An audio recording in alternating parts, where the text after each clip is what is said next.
వాళ్ళని సమర్థించటం, ఎవరైతే హత్యలు చేశాడో వారిని కాపాడటం, ఎవరైతే బాధితులుగా ఉన్నారో ఆ బాధితుల మీదే కేసులు కట్టడం లాంటి విచిత్రమైనటువంటి సంఘటనలు గత 5 ఏళ్లలో మనం చూసినటువంటి పరిస్థితి. ఒక మాటలో చెప్పాలంటే కుక్కలు చింపిన ఇస్త్రీ చేశారు ఈ రాష్ట్రాన్ని.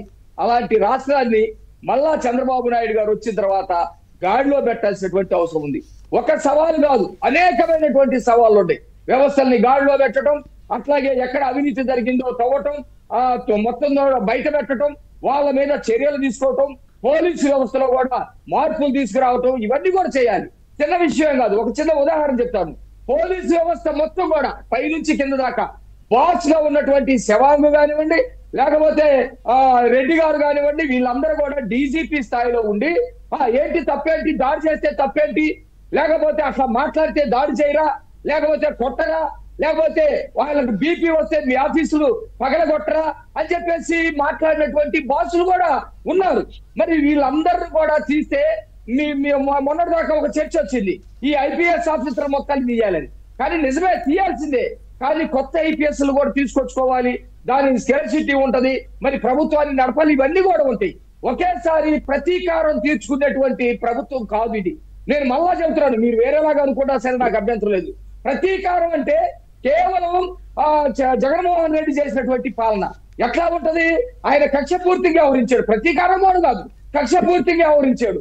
ఎవరైతే ప్రత్యర్థులు ఉన్నారో, ప్రత్యర్థ పార్టీలు ఉన్నారో వాళ్ళు ఎవరు కూడా మాట్లాడకూడదు, వాళ్ళు రోడ్డు మీద తిరగకూడదు, ఎవడు కూడా ఒక పోస్టింగ్ కట్టకూడదు, ఎవడు కూడా పార్టీలో ఉండకూడదు అని వాళ్ళు కక్ష పూర్తిగా వ్యవహరించారు.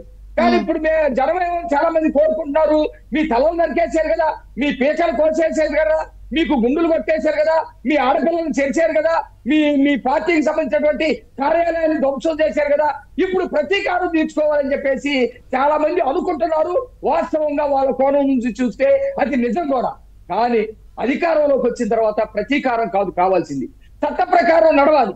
ఇక్కడ ఒక పక్కన ప్రభుత్వాన్ని నడపాలి, ఈ వ్యవస్థల్ని చక్కదిద్దాలి, అభివృద్ధిని తీసుకురావాలి, పరిశ్రమలు తీసుకురావాలి, ఉద్యోగత కల్పించాలి, ఆదాయం పెంచాలి, ఇవన్నీ ఒక పక్కన ఉన్నాయి. ఇవన్నీ సక్రమంగా ఉంటే చేయటమే కష్టం. కానీ విధ్వంసం అయిపోయిన దాన్ని చేయాల్సినటువంటి పరిస్థితి ఒక పక్కన ఉంది. రెండో పక్కన ప్రజల్ని భయభ్రాంతులు చేశారు.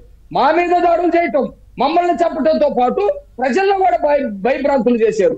భూములు ఇచ్చిన రైతుల్ని బూట్కాలతో కొట్టారు. గర్భిణీ స్త్రీలను కూడా చూడకుండా వాళ్ళని చిత్రహింసలు చేశారు. మహిళలు రోడ్డు మీదకి వచ్చేటువంటి పరిస్థితి లేకుండా చేశారు. మహిళలు రైల్వే స్టేషన్ లో ఉంటే రేపు చేశారు, రోడ్డు మీద తిరుగుతూ ఉంటే తీసుకెళ్లి చంపేశారు. ఇలాంటివన్నీ కూడా జరుగుతూ ఉన్నాయి. ఇవన్నీ కూడా ప్రక్షాళన చేయాలి. ఇది ప్రతీకారం అనుకోవాల్సినటువంటి అవసరం లేదు. ప్రక్షాళనలో భాగంగా నేను అందుకే అన్నాను, కట్టుకట్టినట్టే చాలా జాగ్రత్తగా మొక్క అంటుకట్టినట్టే వెళ్తున్నారు. పాలన ఇది సమాంతరంగానే వెళ్తున్నాయి. అయితే ఇక్కడ 2 అంశాలు పిలిమాణిక్యరావు గారు. ఒకటి, మీరు ప్రభుత్వంలోకి వెళ్ళిన తర్వాత మీకు కొన్ని అరాచకాలు డిపార్ట్మెంట్ వైజ్గా తెలుస్తాయి. కొన్ని మీరు ప్రతిపక్షంలో ఉన్నప్పుడు మీడియా కథనాల ద్వారా ఏబిఎన్ ఆంధ్రజ్యోతి చాలా కథనాలు వేసింది ఈ డిఎస్పీలపై కానీ, లేకపోతే వీళ్ళు వ్యవహరిస్తున్న తీరుపై. సో 2 ప్యారలల్గా చేయాలి. వెళ్ళిన తర్వాత చేసే వాటిపై చర్యలు ఉండాలి, వచ్చిన కథనాలపై చర్యలు ఉండాలి. మేడం గారు, కథనాలు కాదవి. ఆ రోజు ఈ రాష్ట్రంలో ఉన్న జగన్మోహన్ రెడ్డి పాలనను చూసిన తర్వాత, అతని సైకోతత్వం చూసిన తర్వాత, వ్యవస్థల విధ్వంసం చూసిన తర్వాత, ఈ రాష్ట్రంలో ఉన్నటువంటి పార్టీలు అనేకమైనటువంటి రాజకీయ పార్టీలు, ఉద్యమ సంఘాలు అయితే రోడ్డు మీదకి వచ్చేటువంటి పరిస్థితి లేదు. మీ అందరికీ సెల్యూట్ చేయాలి.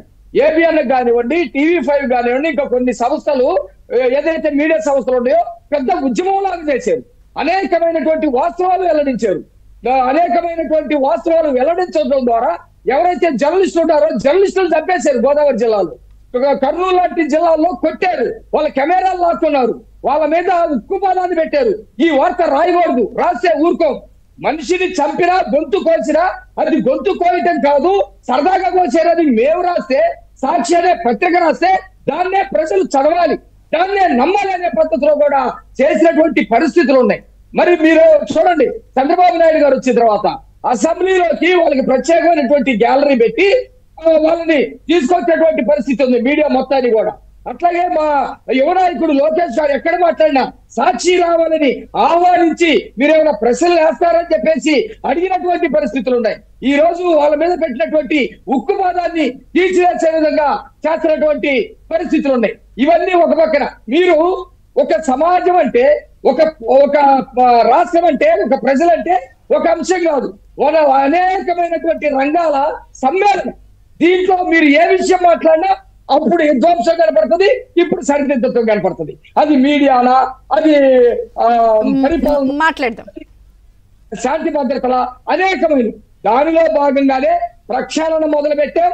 అది చట్టపరంగా ఒక పక్కన జరుగుతుంది, రెండో పక్కన అభివృద్ధిని ముందుకు తీసుకెళ్లేటువంటి ప్రక్రియ కూడా జరుగుతుంది మేడం. రైట్. సీనియర్ జర్నలిస్ట్ డివి శ్రీనివాస్ గారు ఉన్నారు.